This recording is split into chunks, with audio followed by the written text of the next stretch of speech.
broadcasting of Farm 406 Studios. Welcome to my fellow Montanans. I am Dr. Kyle Austin, and it is a great day to be in Montana. Are you guys enjoying your Sunday and your weekend? Got a little rain last week. Lots of rain, actually. Those downpours have been pretty good to us. Brings in that green grass and gets those farmers ready for that winter wheat planting in our great state of Montana. So what's in the news? What do we want to talk about, my fellow Montanans? Well, how about Charlie Kirk? In the news everywhere, lots of opinions out there, lots of speculation. I don't think they caught the shooter yet. But really, you'd think something like this would bring a lot of Americans together, a lot of Montanans together. But what you're finding is a lot of hatred out there, a lot of division among Americans.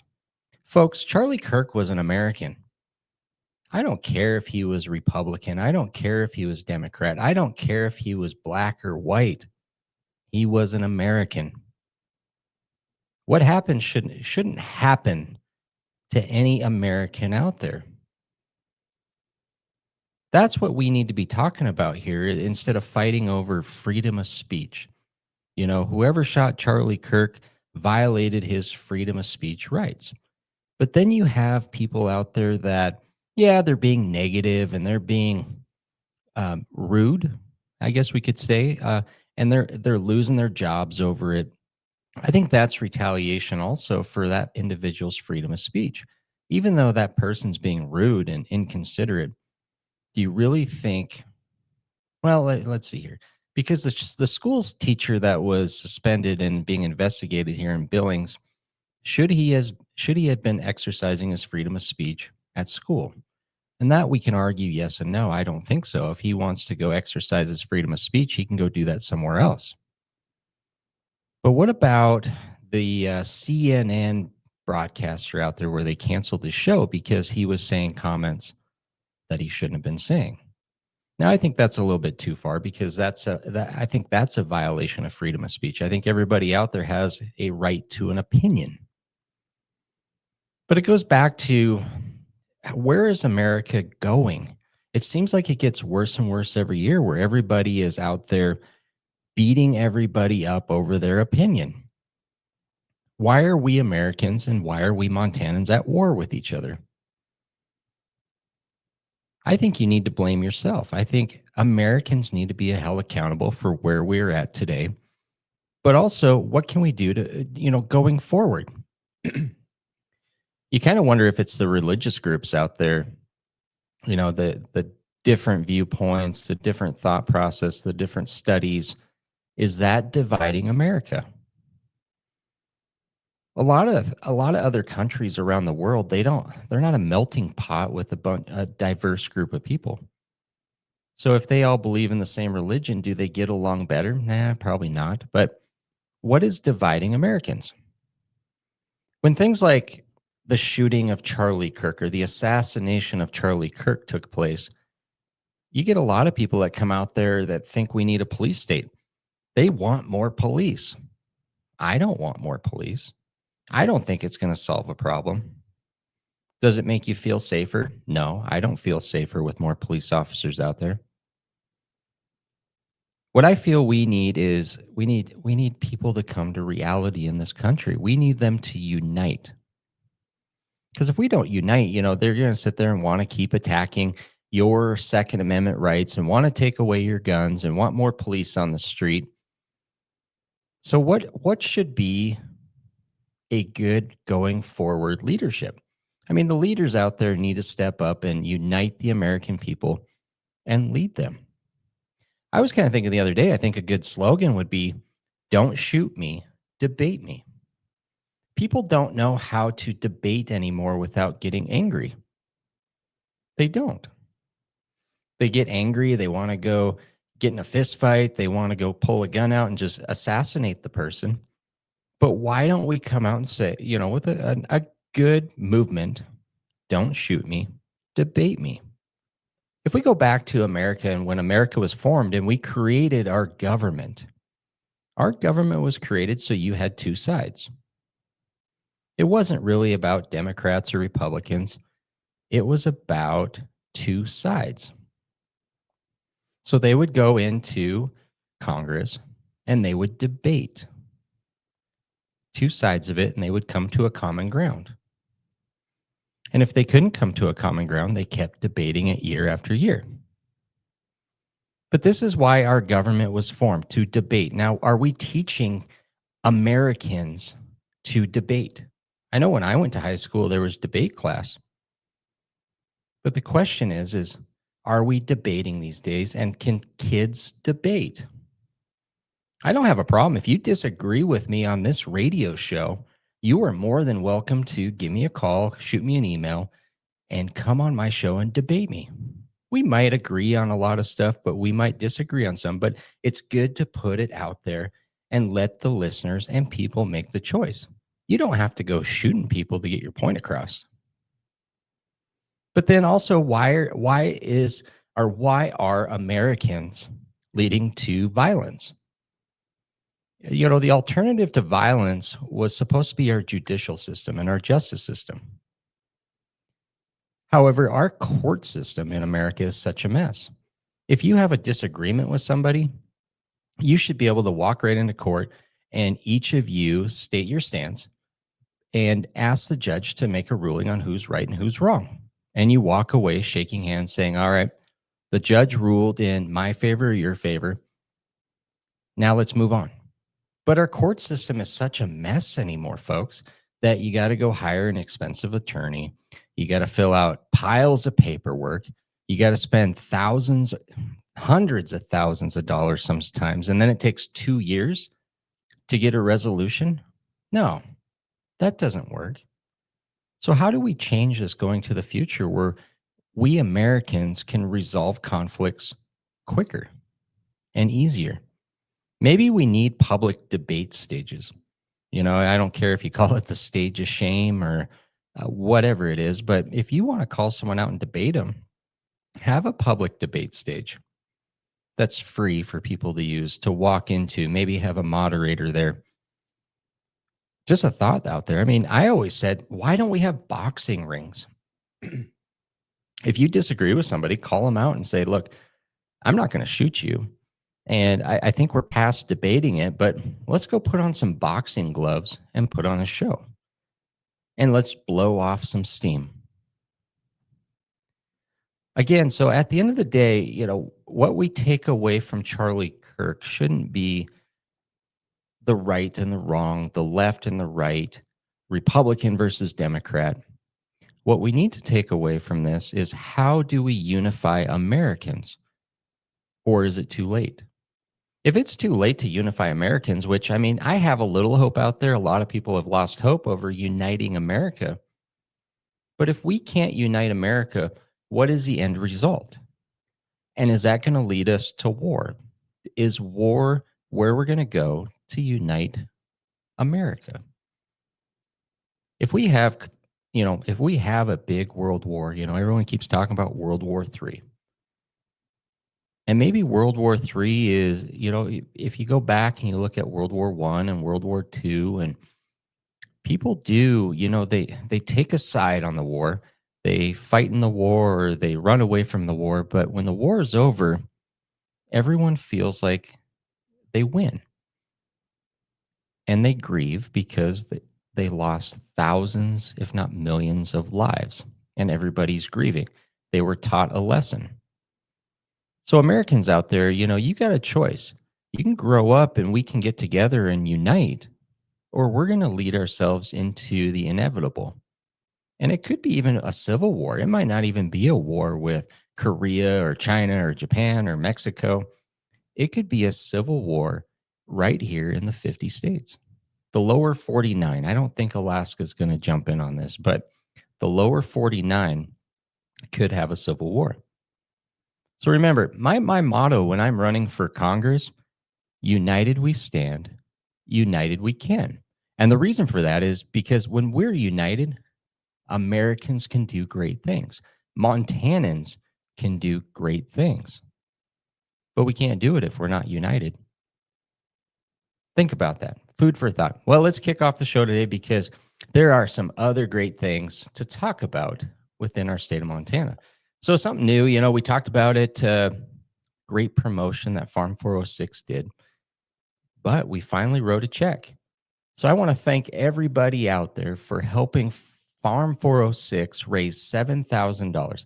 We had a benchmark. I mean, we shot for the sky. I was asking for $90,000, which was there, but enough people didn't transfer their prescriptions to Farm 406.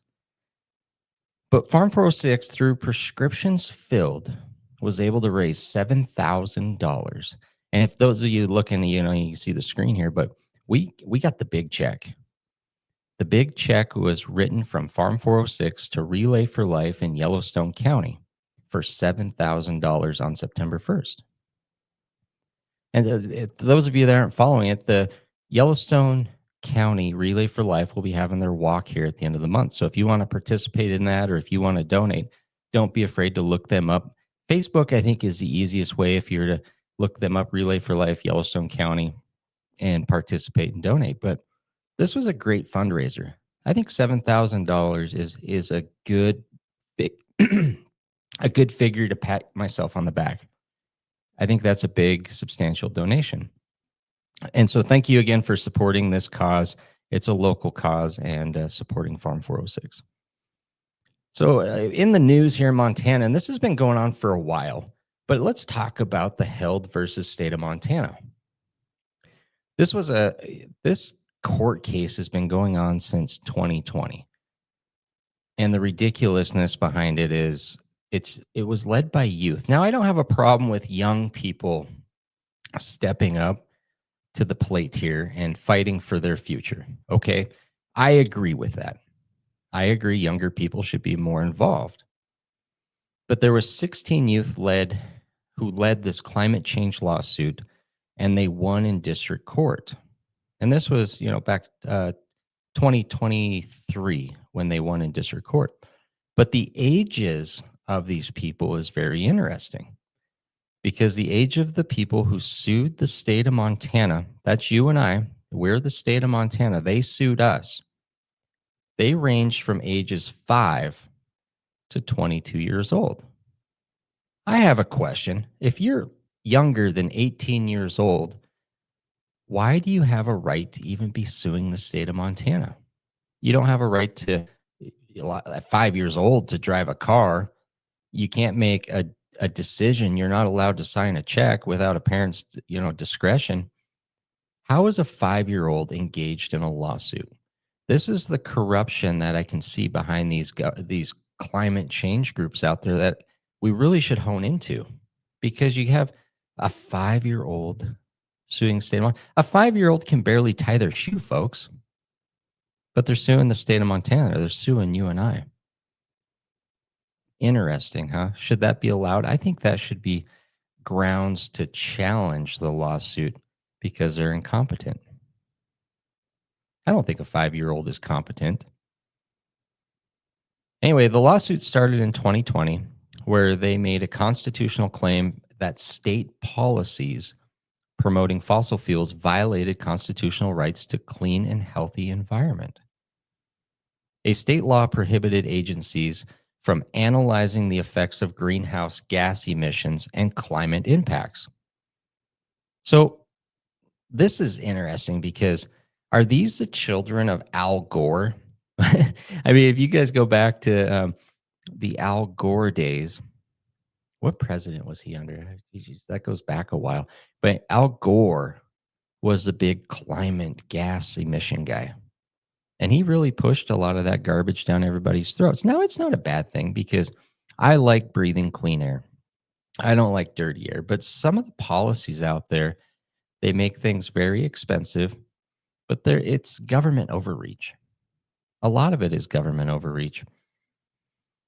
If you look at a lot of the emissions out there, they come from you and I at the consumer level, not the industry level. And before we get to that, let's talk a little bit more about this court case. So 2023 Held won in district court. So they won in district court. Then it went to the Montana Supreme Court for an appeal in 2024, and the Montana Supreme Court affirmed that the district court's ruling was correct. So then a year later, this is interesting even more. The judge awards $3 million in attorney fees to the held, so these kids and attorneys. So yes, the attorneys win. The attorneys win $3 million. That's ridiculous right there. Now, who's going to pay it? So taxpayers are going to chip into it, and I'm pretty sure the state of Montana has an insurance policy that they're going to pay, have to pay out also, which drives up insurance costs for everybody as well. I don't think they should have awarded attorneys fees for that. I don't agree with that. Now, one of the other things is losing this case was a huge blow to the Attorney General's office. And this is why. So our Attorney General, Austin Knudsen, I mean, he has an ego, right? A lot of times the state of Montana will hire private firms to fight these cases, but instead the Department of Justice decided to handle this themselves. So Austin Knudsen and his team led the defense in this case, and they lost. So keep that in mind as, time progresses, because you never know where Austin Knudsen's going to go after being an attorney general. His family is highly political, and they groomed him. They groomed him, and I would bet you $100 that he's teeing up to run for governor. I don't think he would make a bad governor, but I don't think I would like him as a governor. That's just my opinion. I mean, I always say that when I'm governor someday, I'm going to do this, and I'm not ready for it, but there's going to be a day I'm going to be ready for governor. And I think I could do a great job just because I'm not far right wing. I'm not far left wing. I feel like with my background in healthcare and agriculture, I can do a great job for the state of Montana. So anyway, how is the held case going to affect our great state of Montana? Does anybody ask anybody that? I mean, because if they're going to have to go in and they're going to have to analyze greenhouse emissions on everything, it's going to add costs, and it's going to delay anything in our state of Montana that is coal related, anything that is oil related, and anything that is gas related. I think that's why that gas powered plant that is out of Laurel, Montana was delayed, is because they had to pass an emissions test. But like I said earlier, who really makes the emissions, folks? It's you driving around in your automobiles. And that's where I really feel like those Democrats out there and these environmentalists and these 16 youth that sued the state of Montana, we should take their cars away. They shouldn't be out there driving and polluting because they're concerned about greenhouse gas emissions. In fact, they shouldn't even be able to eat any food. How much agriculture? I mean, I don't want to blame the farmers and ranchers out there, but when you start looking at emissions, a lot of emissions goes into putting that food in the grocery store. So if you're going to attack emissions, you should just stop eating food too, and maybe grow your own garden and have your chickens in your backyard. But wait, don't have a cow, because those cows put off more pollution. No, actually, these environmentalists put off more pollution than cows do. So don't buy into that garbage. But anyway, even cell phones, look at the cell phones that are polluting with all those batteries and how often people change their cell phones. I think people upgrade their cell phones every year. All right, so let's move on to some more government ridiculous right here in Yellowstone County. Go figure, right? This made national news on USA Today. Go figure, right? In the Yellowstone Valley Animal Shelter, I didn't hear a lot about this. It's been kind of kept quiet. There's not a lot of details out there. I think there's a lot of, oops, keep it hush. But meth was being burned in the animal shelter's incinerator. And what happened was, when there was some negative pressure, instead of the smoke going up the chimney, it came back into the animal shelter, and it caused a lot of the employees and animals to breathe in this meth. So this was the largest meth party in state history. But they didn't put that on the headlines. I think it's the largest meth party in the state history. I mean, how many people smoked that much meth? I mean, I'm kidding here. So let's stop messing around. Workers were hospitalized. Obviously, if you're not accustomed to doing meth, you're going to have some side effects from that. And obviously, since it's their first time, they're probably not going to be hooked and not going to be addicted, but they probably had some side effects. But here's the other caveat to this government ridiculousness is Riverstone Health, folks. Riverstone Health is a private entity, nonprofit, but they're contracted to be the county health department. They're responsible for doing these certifications, these inspections, these approvals, everything in the county. Riverstone Health is backing out that they knew nothing about it, which they could have not known anything about it. But the interesting thing is that Riverstone Health approved for pills and marijuana to be destroyed in this incinerator for years. Pills and marijuana. Now, I don't really care if you're throwing marijuana in there, folks. But what I want you to hone in on is if we're looking at emissions in our air and pollutants, anytime you're burning plastics, anytime you're burning prescription drugs like pills, and especially methamphetamine, it is releasing carcinogens and toxins in the air that you and I breathe. So, as our health department, this is the ridiculousness that people need to hone in on and hold responsibility. At the end of the day, whether Riverstone knew anything about the methamphetamine, they should still be held accountable for incinerating pills without appropriate filters or anything on that smoke pipe. Because what they're doing is they're incinerating stuff and putting it into our air. When a better way would be is you can dilute those items, you can grind them up, you can bury them in our landfill. That's where the pills and the methamphetamine should have gone. It is. But nobody is holding Riverstone Health Department accountable. I think we should pull their county health department and let them just operate as an independent. We should stop funding them with taxpayer dollars. They're big enough. I mean, you go on Riverstone competes with all the private industry out there, but they compete with taxpayer dollars. And that's wrong. That's more government ridiculous out there. When we start looking at wanting to lower taxes and we need to cut taxes here and there, cutting health department funds going forward, we can do it. We have no reason to have county health departments anymore, folks. It's because we have infrastructure in the state of Montana. We have the internet. We have telephones. You don't have to be spending all this money on local health departments. You don't. You could have one state health department that can provide information to providers around the state within minutes and services out there. You could have the state health department do epidemiology studies. We do not need local health departments anymore. Save the money and stop messing around. I like that. Stop messing around. I think I've seen that on a billboard once in a while.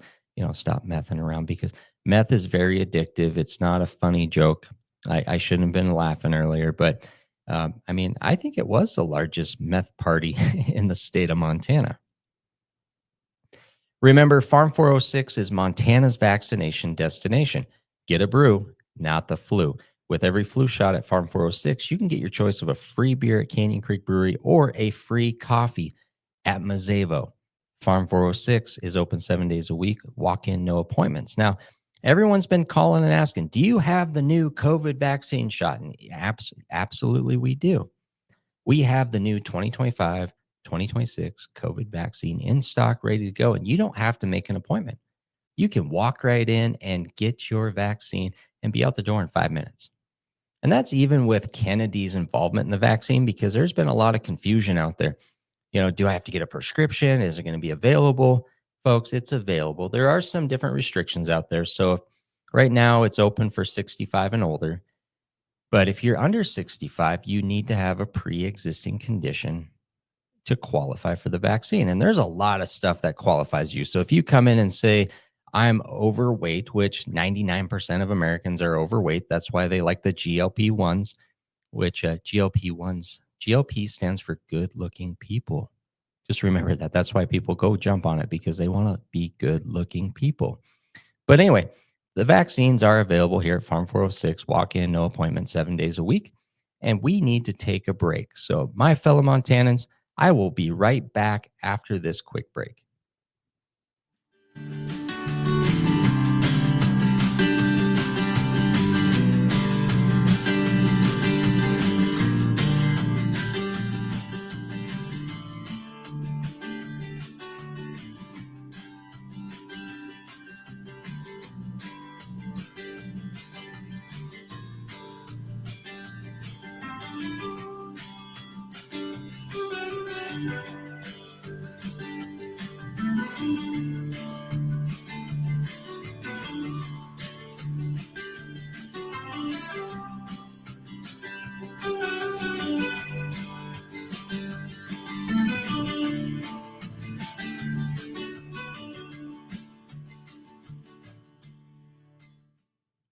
Welcome back to my fellow Montanans, broadcasting from Farm 406 studios.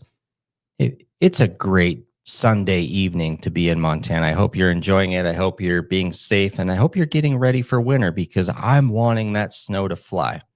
I do. I'm glad the fire season's over, which and the smoke is out of the air, and we can move forward. We can move forward with some snow and put on some skis.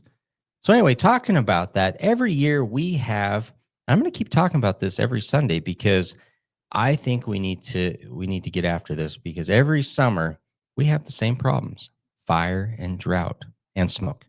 And it's not just a Montana problem; it's a northern what do we want to call it? North America problem because we get a lot of smoke out of Canada too. But we need Montanans to stand up and we need to invest in water retention strategies. We need to build dams, small and big. I mean, a lot of farmers and ranchers out there, you have a lot of coolies, but you're getting held up by the government ridiculousness of the DNRC with water rights. We need to get rid of that ridiculousness. We need to open up water rights and we need to get those bulldozers out and start building some dams in those coulees and holding back some water. But we also need to get some big dams out there and put some hydroelectric irrigation in them. We need to, I mean, it's a win-win, folks. We hold back water, and some places call it water banking. Some people do. They call it water banking. But I like to call it water retention strategy because we need to retain that water for a rainy day. And obviously, if you have dams and lakes and you fill it up, they have overflows. So we retain that water, and then when we have an abundance of water, it goes downstream. But the years that we don't have water, we have water. But outside of that, I mean, besides the dams, water retention strategy goes even further. We open up and relax the water rights to irrigation, and we allow more people to irrigate. Because when you pull that water out and you put it into the soil, it holds it. I mean, you study corn, and they say, corn sucks up a lot of water. And then by the time you come to the fall, when that corn stalk dries up, it releases that water back into our environment. We can even get into more cloud seeding where we're, putting the silver nitrate into the air, which it's safe. I mean, don't think that we're poisoning the air, but you throw a little silver nitrate up into a cloud in the mountains there and we get more precipitation. Then when it comes to the spring, we can have more runoff. It's a win-win. That should be the next platform for our next governor is water retention strategies. I'd hate to wait 3 years. I wish we could jump on this immediately this winter and say, all right, come spring 2026, we're going to fire up the bulldozers. We're going to put people to work building dams and we're going to get the job done. But first, we got to tell the DNRC to fly a kite. That's not the only government entity out there I want to tell fly a kite. I mean, the first episode or before our break here today, I told the Riverstone Health to fly a kite. They don't need taxpayer money no more. they can operate independently. So let's talk about Montana agriculture really quick. Talked about this last Sunday. We still don't have a new farm bill to lead us into 2026. And I'm not saying farmers, ranchers, yeah, it's nice to have that backup plan, but how do you budget a business in agriculture if you don't know what the farm bill looks like? Why are the congressmen out there, you got Ryan Zinke and you got Troy Downing, you got Senator Daines, and you got Tim Sheehy. Tim Sheehy's probably a little more involved in agriculture, but the guy has money in his pocket, so he doesn't care. But why are these guys not getting after a 2026 farm bill? There's a lot of stuff packed into the farm bill, and I know it's debatable as far as, a lot of the SNAP programs and the food and Medicaid. But here's the thing is, how do you Montanans plan your business? It's going to be a last minute thing because if you don't know what the farm bill says, you don't know what to plant, when to plant, or even plant at all. So you're back to guessing, and that's not good, folks. This farm bill should have been in place 2 years ago. So I'd recommend reaching out to your congressmen, your senators, and say, "Hey, let's get let's get it going, folks." All right. So Farm 406 is Montana's vaccination destination. Get a brew, not the flu. Farm 406 is open 7 days a week. Walk-ins, no appointment. Remember, Farm 406 opened its second location in Butte, Montana this summer that has a coffee shop and a soda station. And we offer all the same great services that we do here in Billings, like free delivery, uh, vaccines, bubble packing, compliance packaging, all that fun stuff, prescriptions, and we get people in and out with their prescriptions really quick. So remember, but with the flu shot at Farm 406, I like the free beer. It's my way of saying thank you to people that do business with me. So when you're looking for a flu shot or even a prescription, bring your friends to Farm 406. All right. So I don't know if this really caught the news or caught your attention, but elections have always been a mess, right? They're always, um, what do we want to talk about here? They're always having issues with counting ballots. You go back to even the day of pregnant Chads.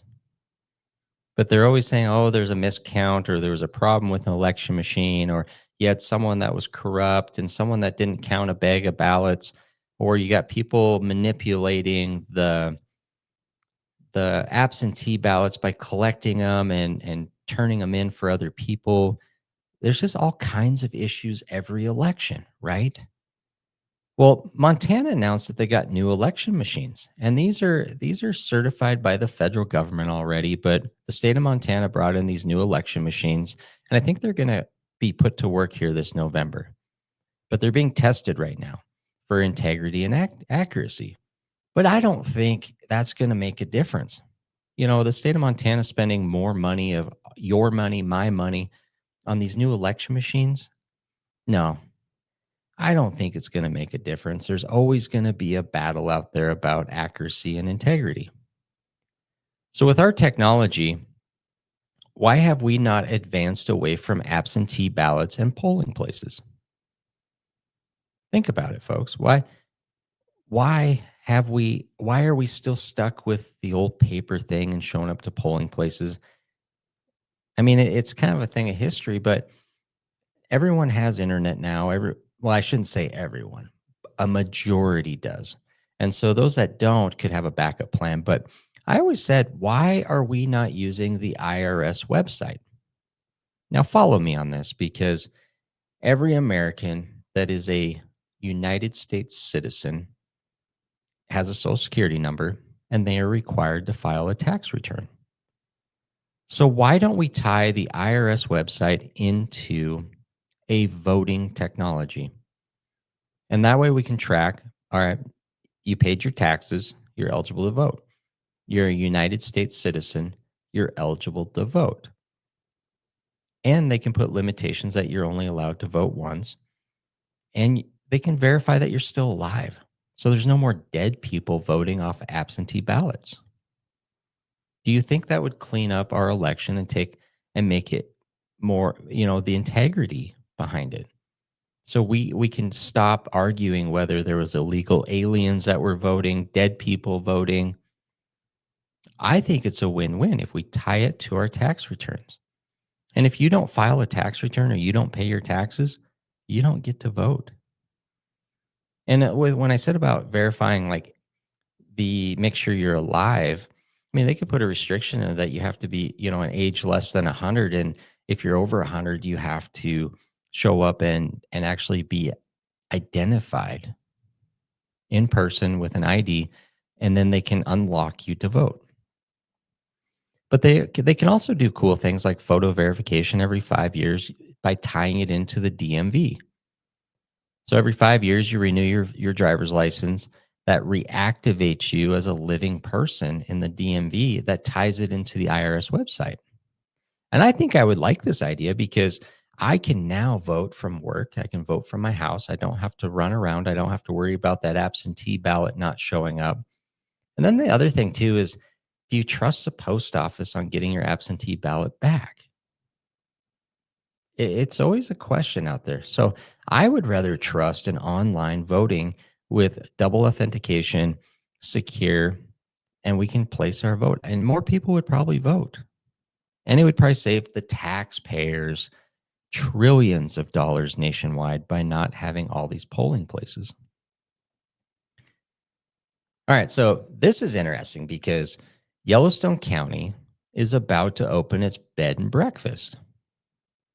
Don't y'all like bed and breakfasts? I mean, you get out, you get a free, well, normally it's not free, but this case it is free, and you get free breakfast and maybe a peanut butter and jelly sandwich. But Yellowstone County's been working on this for quite a while, and it's about to open its bed and breakfast. But at the end of the day, they're just wasting more of your taxpayer money. I think it was $6 or $8 million they were spending on this new overnight jail expansion. And it's been really quiet. Like they talked about it a little bit and then it went hush hush so they can get it built. But now they're planning on opening it here in October. And it's an overnight bed and breakfast. So if you didn't commit a very, what do you want to call it, extreme crime, normally they would just say, look, our jail's full. Here's a ticket. Go see the judge and let you go. And that's the way our justice system should be. But you got these powerful people out there that are like, "Oh, it's a catch and release game and we just don't have jail space and we need to lock these people up." Well, locking them up overnight? No. If it's that if it's that lame of a crime, folks, just write them a ticket and make them show up to court. And if they don't show up to court, then you can go get them. But anyway, the other problem with this is the court systems are backed up.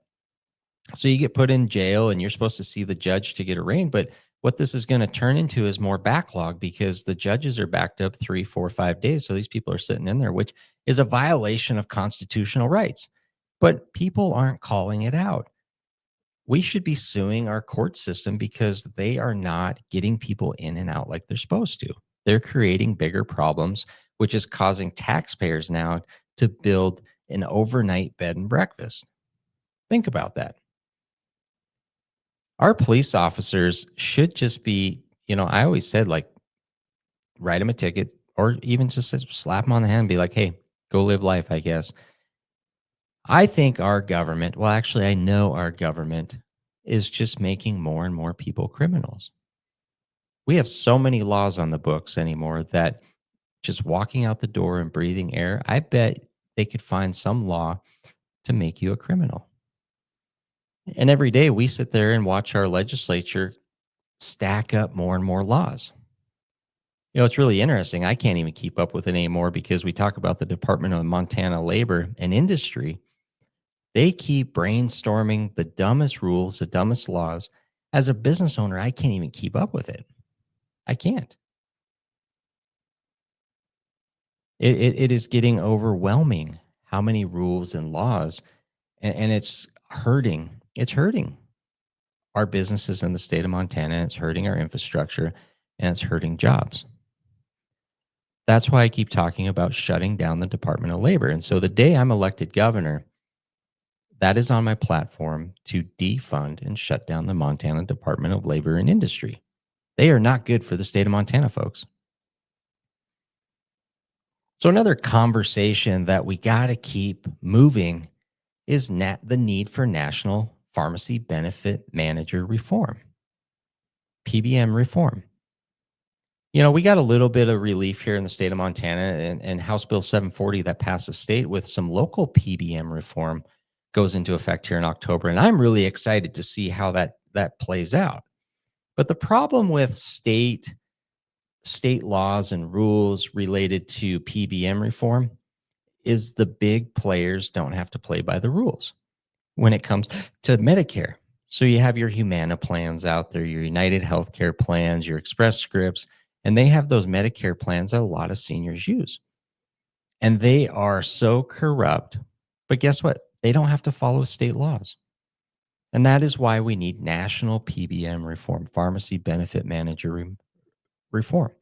Because you as a consumer, you might not see it, but you pay very high premiums for your insurance policies.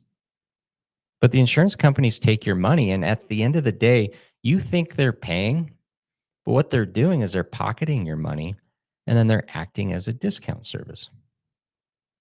And there was something, interesting about James Brown, Republican, our commissioner of insurance. He took the place of Troy Downing, and James Brown is a good guy, okay?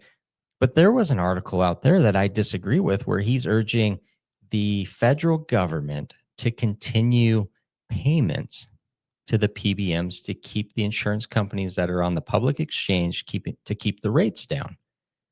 No, you need to make these insurance companies compete without government kickbacks.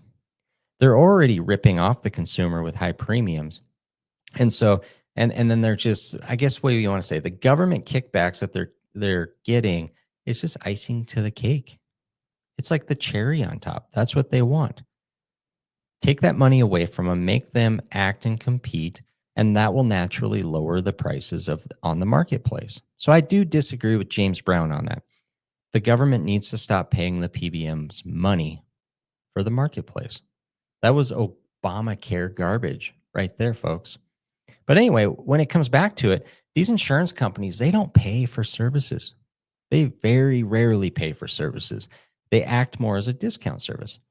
So they go in and they'll tell me at Farm 406, yeah, that I don't care that prescription costs you $100, but we're going to discount it to the patient's copay at $25, and we're going to make you lose $75 plus your time and materials into providing that prescription to the patient. And that's what's wrong. I mean, that's wrong across the board. That insurance company should be paying me that $75 plus a professional fee.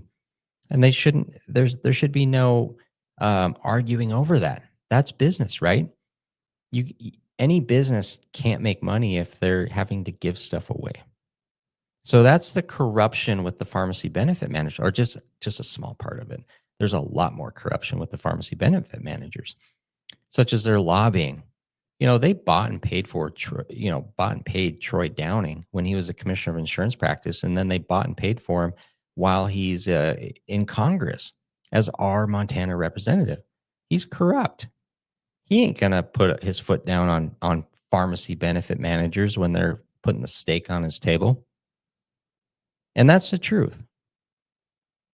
Because I heard a thing where Troy Downing was in Washington, D.C., and he was saying the problem with our healthcare system is the fraud, waste, and abuse. So he's blaming the practitioners, he's blaming the hospitals, he's blaming the dentists, those people that take care of you. He's blaming us for the problems. But when in reality, the real fraud, waste, and abuse is coming from the pharmacy benefit managers, the people who are supposed to be paying for the services. They're the ones committing fraud. They're the ones wasting your money. And they're abusing it through a legal, corrupt system of contracts. So what I need you guys to do is, agree with me on this. Well, even if you disagree with me, but I want you to agree with me, all right? So I need you to contact all of our federal officials on this and say, look, Kyle's right. Our healthcare system in America and in Montana is suffering. We don't have the infrastructure for the elderly. We don't have the infrastructure for the sick. The problem is the reimbursement structure through the pharmacy benefit managers and your insurance companies. It needs an overhaul.